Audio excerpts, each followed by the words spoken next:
तू फिक्र कर नादा, मुसीबत आने वाली है। देशवासियों को कहा था सबको, तू फिक्र कर नादा, मुसीबत आने वाली है। तेरी बर्बादियों के मसवरे हैं आसमानों में, न समझोगे तुम मिट जाओगे हिंदुस्तान वालों, तुम्हारी दास्तां भी ना होगी दास्तानों में। और वही हालात आज के छुटभैया भाजपा के प्रधानमंत्री और मुख्यमंत्री और मंत्रियों न जाने कौन कौन, आप सबकी मेहरबानी से हमें भी 30 साल हरियाणा में राजनीति करने का मौका मिला। राजनीति चाहे हमने यहां से की, लेकिन हमें फख्र है इस बात का कि हमने अपने इलाके की 36 बिरादरियों का नाम रोशन किया। अच्छे अच्छे हुक्मरानों के दांत खट्टे काम करने का किया। अच्छे बहुत बेलगाम अधिकारी गुंडे और बदमाशों का इलाज करने का काम किया। और ऐसी ताकतों को देखा जो ताकत मुख्यमंत्रियों की हुआ करती थी, लेकिन हम और हमारा इलाका कभी आपे से बाहर नहीं हुआ। जो आज ये बीजेपी के छुटभैया नेता आपे से बाहर चल रहे हैं, इन बीजेपी के नेताओं को वो दिन याद रखने चाहिए जब 10 साल कांग्रेस की हुकूमत इस हरियाणा के अंदर थी और 10 साल इस देश के अंदर कांग्रेस की हुकूमत थी। गलतियां सबसे होती हैं, किसी से जानबूझ करके होती हैं, कोई अनजाने में होती है। अगर कांग्रेस ने गलतियां की तो देश के लोगों ने उनको दंडित किया, लेकिन कांग्रेस की हुकूमत में इस तरह के नफरत फैलाने के, जाति और धर्म में लोगों को बांटने के इस तरह के इरादे कभी कांग्रेस पार्टी ने नहीं किए हैं। पुलिस वाले हैं, तहसीलदार हैं, डीसी ऑफिस है, इन सब की कारगुजारी को मैं नौजवानों से अपील करता हूं, इनकी कारगुजारी लिखना शुरू करो। अब हमें और आपको एक और लड़ाई लड़नी पड़ेगी, और अगर हमने लड़ाई नहीं लड़ी तो आने वाली पीढ़ियां हमें और आपको माफ नहीं करेंगी। हम कुर्सियों पर ही बैठ करके लोगों के हकों की लड़ाई लड़ना नहीं जानते हैं। हमें और आपको बिना कुर्सी, बिना पदों के भी इस इलाके को बचाने की लड़ाई लड़नी होगी। इसलिए मैं आपसे अपील करता हूं कि जब भी आपके पास संदेशा आए, आप सारे काम छोड़ करके जैसे हमेशा अब तक आते रहे हैं उसी तरीके से आगे बढ़े। और जो भी गांवों में, मोहल्लों में कोई भी भाजपा का नेता या अधिकारी जो भी हरकतें कर रहा है, लोगों को तंग कर रहा है, लोगों के काम नहीं करता है, उन सब का ब्यौरा लिख करके, ये प्रदर्शन की मीटिंग तो हमारी चलती आई है, अब एक मीटिंग हम ऐसी करेंगे जिसमें सबका ब्यौरा हम तैयार करेंगे और फिर इन अधिकारियों को चेतावनी देकर के इनको बताएंगे कि भाई या तो आप बाहर आ जाओ, इस इलाके को लूटना बंद करो, इस इलाके के गरीब और शरीफ और आम आदमी की बात को सुनो, और अगर फिर भी ये लुटेरेबाज नहीं आए तो हमें आगे बढ़ करके इनके गिलेबान पकड़ने होंगे। जरूरत पड़ी तो इन्हें दफ्तरों से घसीट करके सड़क पर लाने का काम करेंगे, लेकिन इस तरीके से इस इलाके को लूटने नहीं देंगे। जहां देखो टेंट लगा करके ई सेवाओं का नाम दे रखा है, लोग धक्के खा रहे हैं। ई सेवा के नाम पर, ऑनलाइन के नाम पर लोगों के काम नहीं होते हैं। आज तमाम जिले के अधिकारी अपने अपने कार्यालयों को बोली लगा करके बेच रहे हैं। किसी अधिकारी की नियुक्ति बिना रिश्वत और बिना पैसों के नहीं हो रही है। गांवों के अंदर रहने वाले हमारे बुजुर्ग और भाई, शहरों के अंदर रहने वाले गरीब लोग, बिजली के छापे ऐसे लगाए जा रहे हैं जैसे इस देश के बासिंदे नहीं है लोग। आए दिन बिजली के छापे। मैं पूछना चाहता हूं, हमारा भी राज रहा, हमारे भी विरोधी हुआ करते थे, कोई भाई इस इलाके में ये बताए कि हमारे राज में किसी हमारे विरोधी के घर में भी कभी बिजली का छापा पड़ा हो। हमारे राज में नौजवान सर उठा करके चला करता था। हमारे राज में ना कोई जाति की चर्चा थी, ना धर्म की थी। केवल एक बात की बात हुआ करती थी कि अगर कोई बेईमान है, खराब है, असामाजिक तत्व है, चाहे वो अपने घर का है या बाहर का है, हम सब मिलकर के उससे लड़ा करते थे। और आज जनाजा भारतीय जनता पार्टी की सरकार का निकल रहा है। आज महंगाई सर चढ़ करके बोल रही है। भाजपा के नेताओं के मुंह में जबान नहीं कि वो ये कह सकें कि महंगाई पर लगाम लगानी होगी। हमारे विधायक, इस तमाम जिले के विधायक, यहां के सांसद कायरों की तरह अखबारों में बयान दे रहे हैं कि अधिकारी हमारी बात नहीं सुनते। क्या ये इलाका इतना कमजोर हो गया है? क्या इस इलाके की ताकत आज इस तौहीन की कगार पर पहुंच चुकी है कि हमारे सत्ता में रहने वाले विधायक, उनको ये पुकार करनी पड़े कि हमारे अधिकारी नहीं सुनते हैं? ईमान खरीदने का काम किया। आज आम चर्चा ये है कि ये विधायक और सांसद अपने उस पैसों को वसूल रहे जो इन्होंने चुनाव में पानी की तरह बहाए थे। आज गांवों की हालत जाकर के देखिए। आज गांवों में रहने वाले लोगों की कितनी बड़ी दुर्दशा चल रही है। गरीब आदमी की कोई सुनवाई नहीं। प्रधानमंत्री आवास में बनने वाले गरीबों के मकान अधूरे पड़े हुए हैं, उनकी कोई मारो लेने वाला नहीं है।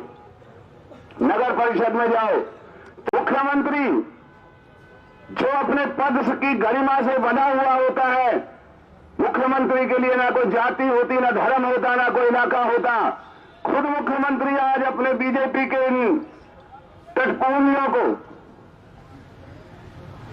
जो ठीक तरीके से सड़क पर अगर दौड़ना पड़ा तो दौड़ भी नहीं पाएंगे, उनको कह रहा है कि लाठियां ले लो। अरे लाठियां तो ले लो, अपनी लाठियों के वजन से खुद ही पड़ जाओगे नीचे, तुम क्या लाठियां लोगे? और आज कितना दुख होता है, हमारे नौजवान बच्चे, इनके चेहरों की मायूसी भारतीय जनता पार्टी को नजर नहीं आती है कि नौजवान बच्चे पढ़ाई लिखाई करके, माँ बाप जो अपना पेट काट काट करके बच्चों को पढ़ाते हैं, उन बच्चों को रोजगार की जरूरत है, वो मायूस है, उनको रोजगार नहीं मिल रहा। भारतीय जनता पार्टी के पास एक शब्द नहीं जो इन बेरोजगार मायूस नौजवानों को कोई आस दे सके। किसान और मजदूर, जो कांग्रेस के राज में हर जेब में पैसा हुआ करता था, हर हाथ को काम हुआ करता था, हर चारों तरफ रौनक हुआ करती थी, बड़े बड़े ब्याह सगाई के आयोजन होते थे, चारों तरफ लोग मांगते 2 लाख थे, 3 लाख देने की बात करते थे कि भाई दे देना। आज इस भारतीय जनता पार्टी ने इस देश की और हमारे इलाके की ऐसी हालत कर दी कि लोगों के चेहरों पर मायूसी छाई हुई है। आज लोगों का रोजगार समाप्त हो गया है, धंधा चौपट हो गया है, और ये नफरत फैलाने का काम कर रहे हैं। उन लोगों को ढाढ़स बनाने का काम नहीं कर रहे कि किस तरीके से देश के अंदर अगर खुशहाली होगी, काम होगा, धंधा होगा तो ये देश तरक्की करेगा। और मुझे याद है वो दिन जब हम कॉलेज में पढ़ा करते थे, स्कूल में पढ़ा करते थे, देश का बंटवारा हुआ, हमारे पंजाबी भाई जब पाकिस्तान से यहां आए तो ये वही आरएसएस के लोग हैं जो लोगों में ये प्रचार किया करते थे कि ये जो पाकिस्तान से आए हैं ये तो पाकिस्तानी हैं, इन्होंने हमारा धंधा चौपट कर दिया, हमारा व्यापार नहीं चलने दे रहे हैं। आरएसएस के लोग इनको पाकिस्तानी कहा करते थे, लेकिन धन्य है इस इलाके की और इस देश की धरती को, इस देश के 36 बिरादरी के लोगों ने सर आंखों पर बिठा करके उनका मान किया, सम्मान किया और आज तक भाइयों की तरह मिलकर के रह रहे हैं। तब आरएसएस इनको पाकिस्तानी कहती थी, आज आरएसएस किसानों को, हमारे सिख भाइयों को खालिस्तानी और पाकिस्तानी का नाम लेकर के इनको बदनाम करने की दुस्साहस कर रही है। भारतीय जनता पार्टी के लोगों को यह समझना होगा कौन है ये सिख भाई जिनको आज ये खालिस्तान के वर्कर और कार्यकर्ता कह रहे हैं। ये वही सिख भाई हैं जिनके 10 गुरुओं ने इस देश में अपने और अपने बच्चों की कुर्बानियां देकर के इस देश के अंदर लड़ाई लड़ करके अपने धर्म की रक्षा की, और आज भी देश की सीमाओं के प्रहरी, कहीं सिख रेजिमेंट बैठी हुई है, कहीं दूसरे हमारे किसान भाइयों की रेजिमेंट बैठी हुई है। क्या आरएसएस की कोई रेजिमेंट इस देश की सेना में कोई दिखाई देती है? आरएसएस के लोग बताएं, क्या इनके परिवारों के बच्चे, क्या किसी देश की सीमाओं के प्रहरी हैं, सुरक्षा करने वाले हैं, या केवल जाति और धर्म की नफरत फैलाना, किसी को हिंदू, किसी को मुसलमान, किसी को जाट, किसी को सिख।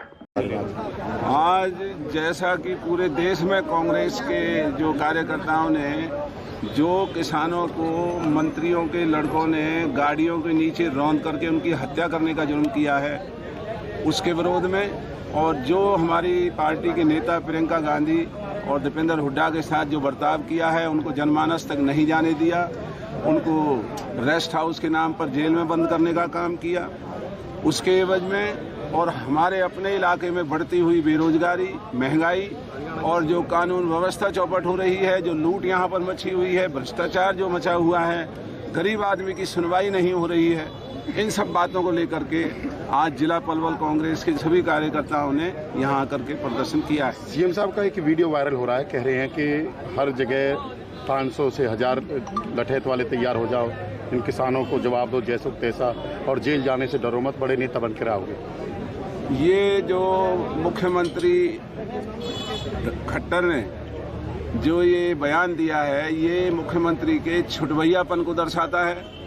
ये एक छुटभैया मुख्यमंत्री है जो आपे से बाहर होकर के बेशरमपने से जिस तरीके से जो किसानों को मारने की सरेआम उसने जो इस तरह से अपनी मंशा को जाहिर किया है, अगर उसमें जरा सी भी गैरत है, इस भारतीय जनता पार्टी जो मोदी ईमानदारी की बात करता था, इसको बर्खास्त करना चाहिए, इसके खिलाफ मुकदमा दर्ज करना चाहिए, और कानून के खिलाफ जो लोग सरेआम सत्ता के पदों पर बैठ करके और कानून तोड़ने की बात कर रहे हैं, नफरत फैलाने की बात कर रहे हैं, इनके खिलाफ देशद्रोह का मुकदमा दर्ज होना चाहिए। जैसा कि अभी दलाल साहब ने बताया, सारे देश में ही ये रोष प्रदर्शन हो रहा है कांग्रेस पार्टी की तरफ से, और ये केंद्र की नीतियों के खिलाफ, और जो लखीमपुर में जो घटना घटी है मुख्यतः उसके खिलाफ, कि जिस तरह से गैर कानूनी तौर से एक कृषि जो राज्य मंत्री है, इसका गृह राज्य मंत्री वहाँ पर अजय मिश्रा,